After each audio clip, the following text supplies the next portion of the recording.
Senator Kaine, good morning. Good to see you.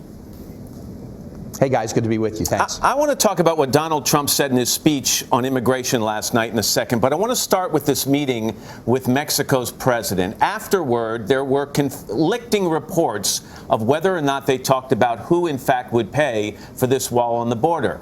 Mr. Trump said it didn't come up. The president of Mexico said, yes, it came up early in the meeting, and he told Mr. Trump that Mexico wouldn't pay. Both can't be right. Which one is trying to save face, in your opinion? Well, I think this is kind of a diplomatic amateur hour by Donald Trump. What are the odds, Matt, that he has been telling the American public for months now, we're building a wall and Mexico is going to pay for it, but then that did not come up in the meeting? I mean, I just find that kind of ridiculous. And even if he's right, if it didn't come up, what, he suddenly just choked and forgot to say that to the president of Mexico after he's been saying it every day for the last many months?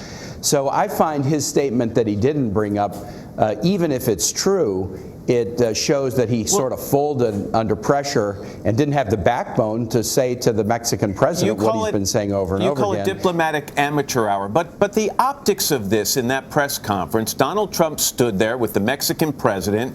He was toned down, no outrageous rhetoric.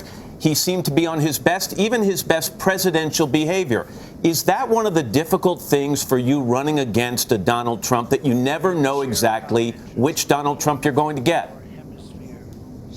You know, I think the important thing about leadership is you got to be consistent. You can't say different things to different audiences. And so, you know, he came back across the border, and then it's all about Mexico's going to build the wall, Mexico's going to pay for it. He was divisive. He basically says America's going to be deportation nation. But when he's looking the leader of Mexico in the eye, he can't bring himself to say it.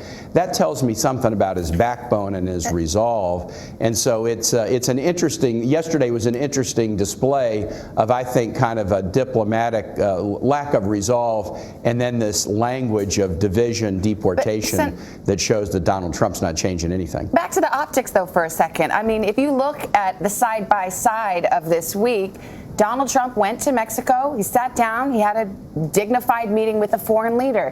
Hillary Clinton has spent most of this week scooping up money in the Hamptons for fundraisers. Doesn't Trump come out on top on that? Trump is reinforcing. I don't think so. Again, just do the contrast. The 24 hours of yesterday, Donald Trump choked on the fundamental promise that he's making in this campaign. When he had the opportunity to talk to the foreign leader about it, by his words, he didn't bring it up. By the leader's words, yeah, no, it did come up, and I told Trump, we're not paying for your wall.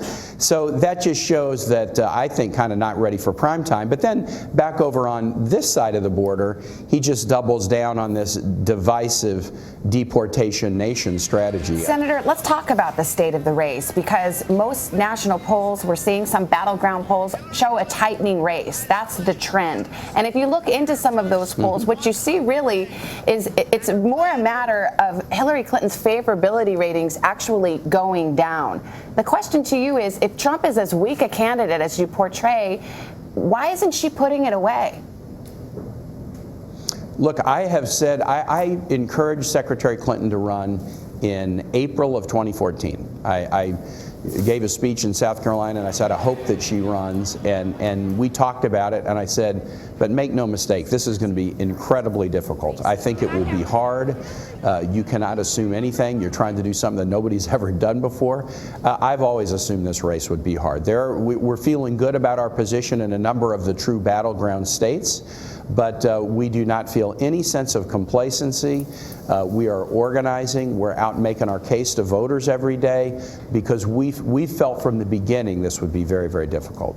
Senator Tim Kaine. Senator, thanks for your